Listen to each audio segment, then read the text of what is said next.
अस्सलामुअलैकुम एवरीवन। तो आज हम स्टार्ट करने जा रहे हैं हमारा ईएनटी का या थ्रोट का बहुत ही important topic, that is larynx. ठीक है, आप सबको पता है कि लैरिंग्स में से मेजर क्वेश्चंस आते हैं। लैरिंग्स के बहुत सारे ऐसे चैप्टर्स हैं जिनमें से आपके एससीक्यूज आते हैं, एमसीक्यूज आते हैं। So you have to do it very much well, ये बहुत ज़्यादा इंपॉर्टेंट है। ठीक है, अच्छा लैरिंग्स सारे स्टार्ट करने से पहले we have to do the anatomy, क्योंकि हम इसकी बहुत सारी चीज़ों का नाम लेंगे। अगर हमें पता ही नहीं है कि ग्लॉटिस क्या है, सुप्राग्लॉटिक सबग्लॉटिक पोर्शन क्या है, तो हम कभी भी उसकी पैथोलॉजी को अप्रिशिएट नहीं कर सकते। सो फर्स्ट ऑफ ऑल ये कि एनाटॉमी आपने पढ़ी हुई है, इस वजह से मैं ये तो नहीं कि बहुत टाइम लगाऊंगी, लेकिन डेफिनेटली मैं सारी चीज़ों को एक दफ़ा आपको रिवाइज ज़रूर कराऊंगी, सो दैट आपकी कोई चीज़ मिस ना रह जाए। ये सबसे पहले तो this is the area of your neck का पोर्शन, जहाँ पर आपके जो लैरिंग्स कॉन्स्टिट्यूट करते हैं। बेसिकली लैरिंग्स कहाँ से कहाँ तक है, आपकी ये वाली जो बोन आपको नजर है, this is your height bone. तो हाइट बोन से लेकर आपका ये जो येलो कलर का आपको नजर है, दिस इज द क्रीकोइड कार्टिलेज। सामने क्रीकोइड कार्टिलेज आपको याद है, हमने कहा था कि एक रिंग अंगूठी की तरह होता है, जिसका पोस्टीरियर पोर्शन पे फ्लैट बेस होती है और पूरी रिंग का जो बाकी गोल दायरा होता है वो एंटीरियरली गुजर के जा रहा है।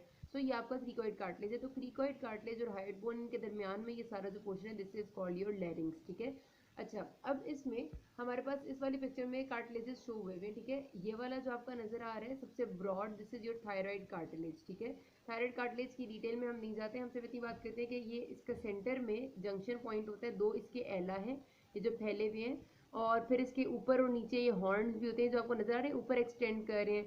दिस इज द ऊपर जो उसका कॉर्नुआ होता है और इसके नीचे की तरफ भी हॉर्न्स होते हैं।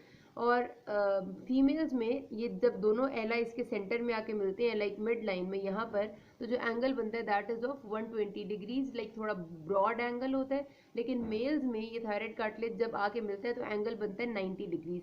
अब 90 डिग्री का एंगल ज़्यादा शार्प होता है, इस वजह से ही मेल्स में आपको ये ज़्यादा प्रोमिनेंटली नज़र आता है थायराइड कार्टिलेज, जबकि फीमेल्स में नज़र नहीं आता नॉर्मली। ठीक है, अच्छा उसके बाद हमारे पास जो थायराइड कार्टिलेज से ऊपर है,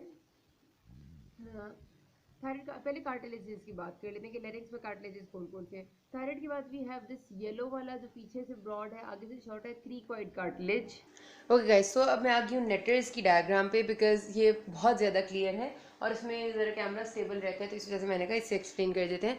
मैं आ रही थी, मैंने कहा था पहले तो कार्टिलेज है थायराइड कार्टिलेज ये वाला। ठीक है, ये तो आपको मैंने बता दिया कि this is the main broad based type of cartilage. ठीक है, देन ये सेकेंड वाले जो है ये वाला, this is the cricoid cartilage. Anteriorly ये पिक्चर है, एंटीरियरली हमारे पास इसकी ये आर्च होती है सिर्फ पतली सी, और पोस्टीरियरली इसका ब्रॉड लेमिना होता है। अब ये इन्होंने पूरा वो रिंग शेप क्रीकॉइड कार्टिलेज शो किया हुआ है। ठीक है, इन ऊपर वालों को भी भूल जाएं, ये आपका पूरा रिंग शेप क्रीकॉइड कार्टिलेज है, जो यहाँ पर एक्सपैंडेड लेमिना है ये इसका, और posteriorly this is the arch of cricoid cartilage. ठीक होगी जी बात।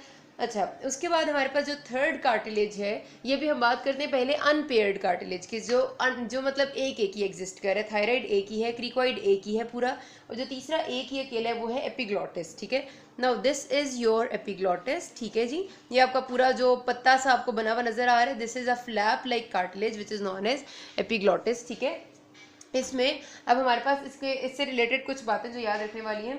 फर्स्ट ऑफ ऑल तो ये कि हमारे पास जो लेरेंजियल इनलेट है, यानी लेरिंग्स में एंट्रेंस है, उसका रास्ता इधर एपिग्लॉटिस से शुरू होता है। ठीक है, फिर हमारे पास एपिग्लॉटिस के दो पोर्शंस होते हैं। Epiglottis is attach with hyoid bone through a ligament. अभी मैं आपको उसकी डायग्राम या पिक्चर बाद में दिखाऊंगी उस पर से गूगल से। तो हमारे पास क्या है कि ये दोनों अटैच होते हैं विद द लिगामेंट, जिसको हम कहते हैं हायो एपिग्लॉटिक लिगामेंट। ठीक है, ये पीछे आपकी हायोइड बोन है, ये आपका एपिग्लॉटिस है। हायो एपिग्लॉटिक लिगामेंट से ऊपर वाला जो एपिग्लॉटिस का पोर्शन है, यानी इतना सा जो पोर्शन है, ठीक है, ये वाला, this is known as suprahyoid epiglottis.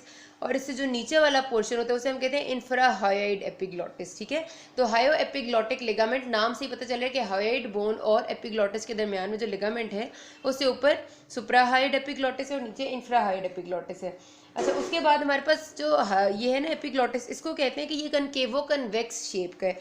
किस तरह से, शुरू से ये यहाँ पर इस एरिया में ये कनकेव है। कनकेव का मतलब है कि ये अंदर ऐसे डीप है, इसमें ऐसे डिप्रेशन है, और नीचे जब ये आते हैं तो ऐसे कन्वेक्स हो जाते हैं। जैसे सिंपली मेरा हाथ कंसिडर कर लेते हैं, this is the upper portion of epiglottis which is concave, अंदर की तरफ जा रहा है और नीचे आया तो ये देखिए उभार आ गया ना हाथ में, तो दिस इज द कन्वेक्सिटी। ये जो कन्वेक्सिटी नीचे आती है इसको हम कहते हैं ट्यूबरकल ऑफ एपिग्लॉटिस। ठीक है, इसकी भी डायग्राम हम दिखा देते हैं। उसके बाद अगली बात आपने याद रखना है कि आपको नज़र आ रहा है ये पीछे सारा थायराइड कार्टिलेज है, ठीक है, ये वाला सारा यहाँ से लेकर यहाँ तक जिसकी बाउंड्री इधर इधर तक है, ठीक है। तो ये थायराइड कार्टिलेज और हायोइड बोन, इन दोनों के दरमियान में एक मेम्ब्रेन है जिसको हम कहते हैं थायरोहायोइड मेम्ब्रेन, ठीक है। ये आपको मेम्ब्रेन नज़र आ रही है ना।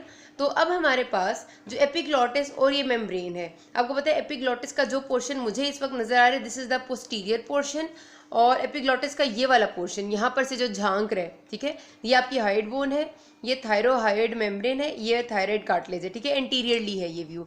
इसमें एपिग्लॉटिस का एक ये पोर्शन है जो यहाँ ऊपर से झांक रहा है और this is the सुप्राहायोइड part of epiglottis. तो हमारे पास बताने का मकसद है कि इस एंटीरियर पोर्शन ऑफ एपिग्लॉटिस और इस मेम्ब्रेन के दरमियान में there is a tissue. Suppose ये मेरा एपिग्लॉटिस था, मैंने कहा था ये एपिग्लॉटिस है, ठीक है, ऐसे करके, और यहाँ आगे मेम्ब्रेन लगी हुई है, यहाँ पर इस तरह मेरा दूसरा हाथ जो है सपोज ये मेम्ब्रेन है, इन दोनों के दरमियान में इस जगह पर I have some fatty tissue, ठीक है। उस फैटी टिश्यू को हम कहते हैं प्री एपिग्लॉटिक स्पेस, मतलब वो स्पेस जो है उसमें फैटी टिश्यू है, उस स्पेस को कहते हैं प्री एपिग्लॉटिक स्पेस। और इंपॉर्टेंट इस वजह से वो क्योंकि जो एपिग्लॉटिस होती है इसमें छोटे छोटे से पोर्स होते हैं, और अगर आपका कोई कैंसर होगा जो अंदर लेरेंजियल कैविटी का होगा तो वो उन पोर्स से प्री एपिग्लॉटिक स्पेस में जा सकता है, ठीक है।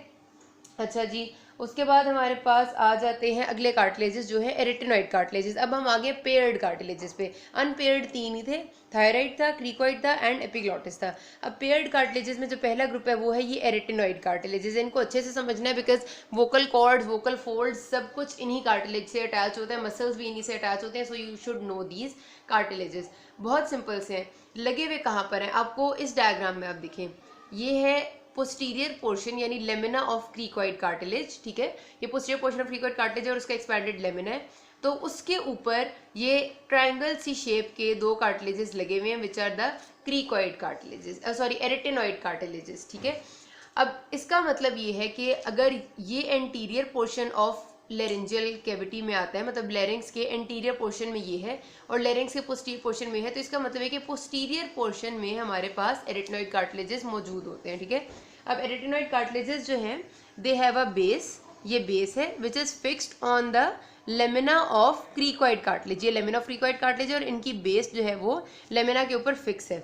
उसके बाद इनके कुछ प्रोसेसेस होते हैं, ये वाला प्रोसेस इनका जो आगे आया हुआ है जो कि एंटीरियरली फेस कर है, देखें ना ये एंटीरियरली फेस कर है ना, this is known as the vocal process, ठीक है, ये इन्हें लेबल भी किया हुआ है वोकल प्रोसेस है जो एंटीरियरली फेस कर है। क्यों वोकल प्रोसेस से कहते हैं, क्योंकि इसके साथ वोकल कॉर्ड्स अटैच होते हैं, ठीक है। देन उसके बाद इनका एक प्रोसेस है, ये देखें जो पोस्टीरियरली फेस करे, ये यहाँ पर दिस ठीक है, ये वाला होता है मस्कुलर प्रोसेस, क्योंकि इसके साथ लेरिंग्स के बहुत सारे इंट्रिंसिक मसल्स अटैच होंगे, भी मैं आपको आगे मसल्स पढ़ाऊंगी तो, ठीक है।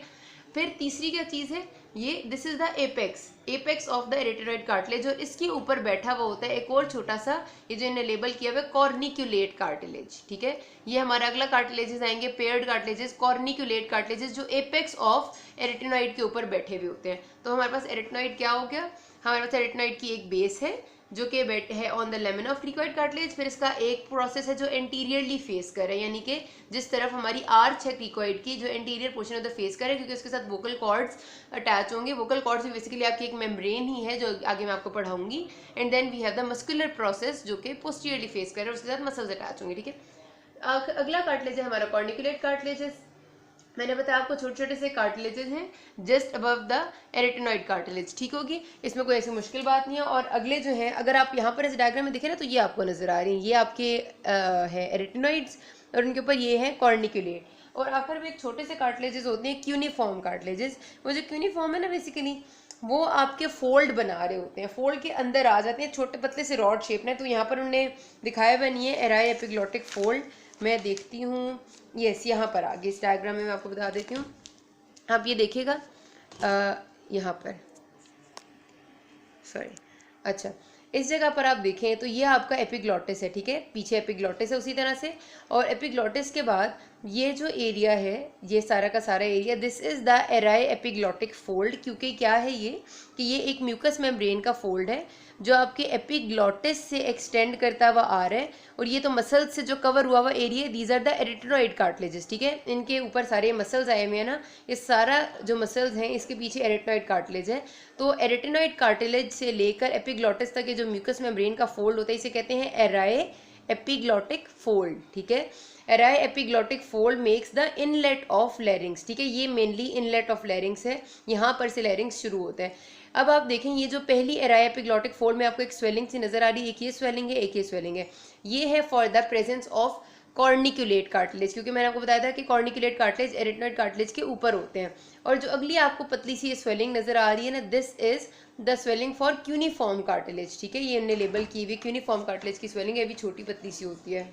अच्छा जी, तो यहाँ तक बात होगी तो अब आपने एक और बात इसके बारे में इंपॉर्टेंट याद करनी है जो एमसीक्यू में आती है कि इनमें से कौन कौन से कार्टिलेजेस हैं जो आपके हाइलेन इन नेचर। आपको कार्टिलेजेस की टाइप्स पड़ी थी ना, हाइलेन कार्टिलेज होता है, इलास्टिक होता है, तो इनमें से जो आपने याद रखना है थायराइड, क्रिकोइड एंड एरेटिनॉइड, यानी दो आपकी अनपेयर्ड थायराइड और क्रिकोइड और एक एरेटिनॉइड, ये तीनों हैं जो हाइलेन कार्टिलेजेस हैं जो लेटर इन लाइफ ऑसिफाई हो जाते हैं। लेकिन जो बाकी हैं वो सारे के सारे फाइब्रो इलास्टिक इन नेचर हैं और वो ऑसिफाई नहीं होते, यानी हम आपका एपिग्लोटिस, क्यूनिफॉर्म और कॉर्निकुलेट। तो ये बात एमसीक्यूज में आती है इसलिए आपने याद रखनी है। अब अगली वीडियो से मैं स्टार्ट करती हूँ जॉइंट्स, मेम्ब्रेन्स और बहुत कुछ और जो इसमें है। अगर कोई भी अभी तक मसला हो, you can ask me. Thank you.